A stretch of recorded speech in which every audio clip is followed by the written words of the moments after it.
Oi, gente! O texto narrativo é um gênero textual que conta as ações de um ou mais personagens em um determinado tempo e espaço.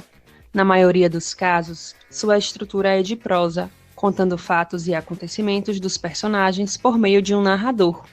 Mas antes de continuar assistindo, não se esquece de deixar o seu like e de se inscrever no canal. Isso vai nos ajudar a trazer muito mais conteúdo para você. O texto narrativo é um dos gêneros que mais conta com tipos de textos diferentes. Entre eles, os mais conhecidos são o conto, que é uma das narrativas mais curtas, contendo poucos personagens. Ele relata a história de uma situação que acontece com um desses personagens, mas que não está tão presente no cotidiano dos leitores. Pode conter traços do mundo real ou imaginário. A crônica, onde, ao longo de seu desenvolvimento, narra fatos do cotidiano, situações que já vivenciamos ao longo da vida. Também utiliza muito da ironia e do sarcasmo para sua construção. A fábula, que tem como principal objetivo transmitir um ensinamento e sempre conta com uma moral final. Seus personagens são animais que possuem características de socialização semelhantes aos humanos. E a lenda, que é o tipo de texto narrativo que conta uma história fictícia com personagens ou lugares reais. Normalmente, conta com elementos mais lúdicos e fantasiosos. Para fazer um bom texto narrativo, é necessário seguir a estrutura correta, que deve conter a apresentação, que é a introdução de seu texto, e deve apresentar os personagens, local e tempo em que ocorrerá a história. O desenvolvimento, com foco nos personagens. Ele representa grande parte da história, no qual deve apresentar as ações dos personagens e o desenrolar de seu texto narrativo. O clímax, que deve ser o momento mais emocionante do texto, que prende o leitor aos acontecimentos. E o desfecho, ou conclusão da história, que é o momento em que você encerra sua narrativa, colocando um ponto final em todos os conflitos dos personagens. Confira agora 2 trechos de textos narrativos de grandes obras. O primeiro é de Os Maias, de Eça de Queiroz. E ele, caminhando devagar sob as acácias, sentia no sombrio silêncio as pancadas desordenadas do seu coração. Subiu os 3 degraus de pedra, que lhe pareciam já de uma casa estranha. Ali ficou. Melanie, com o chale na mão, veio dizer-lhe que a senhora estava na sala das tapeçarias. Carlos entrou. E correu para ele, arrebatou-lhe as mãos, sem poder falar, soluçando, tremendo toda. O segundo trecho é de A Cartomante, de Machado de Assis. Camilo pegou-lhe nas mãos e olhou para ela sério e fixo. Jurou que lhe queria muito e que os seus sustos pareciam de criança. Em todo o caso, quando tivesse algum receio, a melhor cartomante era ele mesmo. Depois, repreendeu-a, disse-lhe que era imprudente andar por essas casas. Vilela podia sabê-lo, e depois. Qual saber? Tive muita cautela ao entrar na casa. Onde é a casa? Aqui perto, na Rua da Guarda Velha.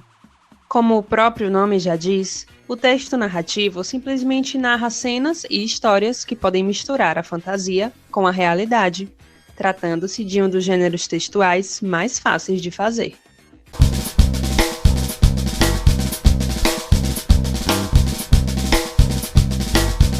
Eu odiava o Peixoto com todas as minhas forças. Ele logo percebendo me falou: Ô seu pirralho, você não vai muito comigo. Eu fiquei indignado, me chamar já de pirralho. Ainda mais na frente dela resolvi reagir.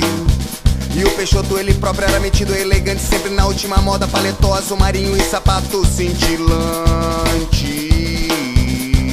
Chegou de noite a nossa casa com tamanha novidade, um automóvel bem bonito e o mais novo da cidade.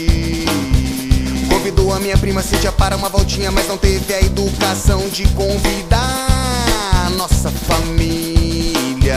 Então me veio uma ideia pra criar uma situação e tentar avacalhá-lo, essa era a intenção. Quando vejo o Hindenburgo, meu cachorro agachado, pronto para liberar o que tinha jantado. Ô Hindenburgo, não faça isso aqui não. disse baixa em seu ouvido e ele entendeu a missão.